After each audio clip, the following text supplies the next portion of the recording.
girls with their nails done now. Ito sa kababayan sa sulok ng mundo. Welcome to Philip's House! Maayong buntag. Maayong buntag! Welcome to Asidero Hacienda! Ayan guys, so magandang umaga po sa inyong lahat. Kami po ay mag-iikot sa aming konting hacienda para mga Boy Scout lamang. Let's go!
Hello guys, Enchanted River, Sinatuan Surgadruso, solid! Hello guys, magandang hapon po sa lahat.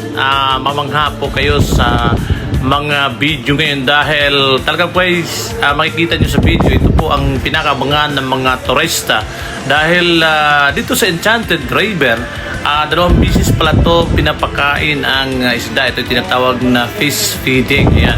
Pinapakain po nila pag tanghali, alas 12 ng tanghali at alas 3 ng hapon. Itong video na to ay natapat po guys ng alas 3 ng hapon pagkatapos namin mag-swimming. At talaga po mamangha po kayo dahil napakaraming isda. Itong isda pala to guys na kusang lumalapit sa loob.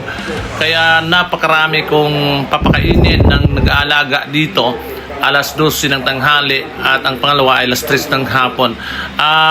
Bawal po dito manghuli ng isda. Talaga pong mamangha ka. Napakabait ng mga isda. Ito po ay malalaki guys. Sa ilalim to. Sa ilalim malaki. Medyo may kalayuan lang ang pag-video dahil talaga pong may mga rolls. Ayan o. Makikita nyo sa ibabaw pinapakain. Talagang mamangha po kayo sa dami ng isda.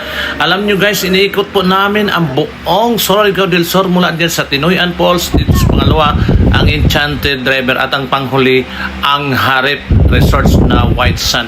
Kaya sulit po talaga ang aming pag-ikot, paglilibot, pagtagpo sa ating mga kababayan. Kaya nagpapasalamat, maraming salamat at magandang gabi po.